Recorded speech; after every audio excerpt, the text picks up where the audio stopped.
The high and rising cost of living hurt Republicans in the recent elections, which bodes ill for the GOP in the 2026 midterm congressional races next year. Here's what the White House must do.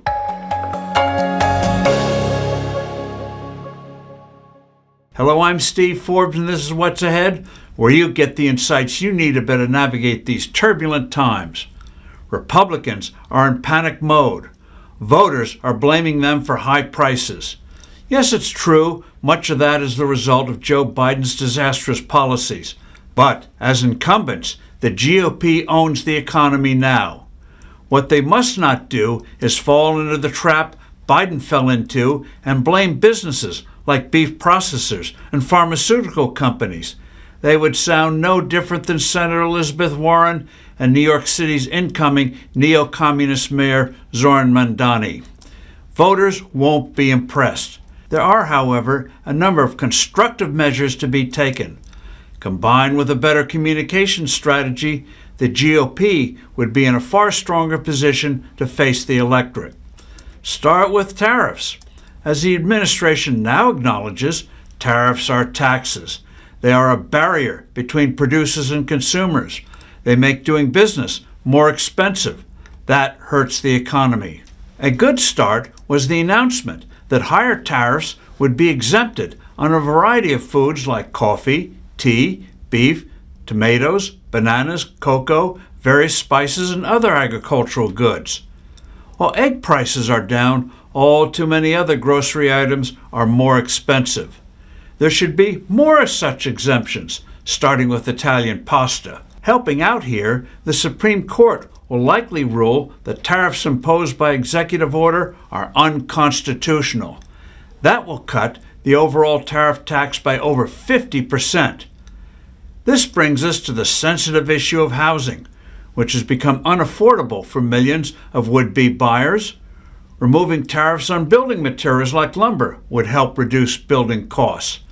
The administration should push portable mortgages, which would allow a homeowner to transfer an existing mortgage to a new home, rather than paying off the old mortgage and taking on a new one.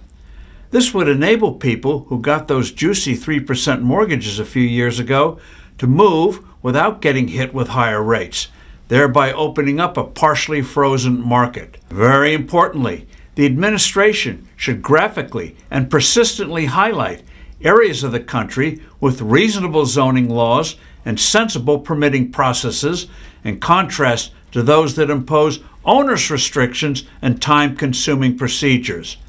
A housing development in places like Texas can get clearance in weeks versus years in California, where housing prices are obscenely and unnecessarily high.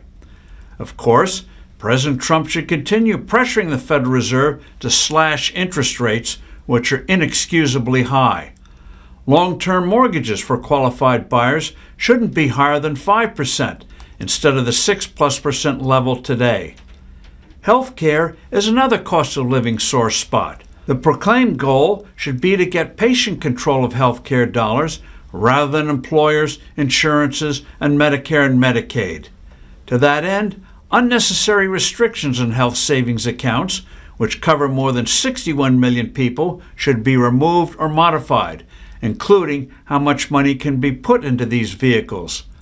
Legislation firming up the right of small businesses and self-employed individuals to join together in pools to buy insurance at lower rates should be a priority. Many small businesses have abandoned plans and let their workers go on Obamacare because of high costs. The administration should push health reimbursement arrangements, HRAs, that enable employees to select and own their policies, instead of being forced to take what the employer offers. One great benefit of HRAs for employees is that they can pay for care from a provider of their own choosing, not their insurers. One glaring omission of the big beautiful bill is that it did not slash personal income tax rates, the corporate tax rate, and the capital gains tax rate.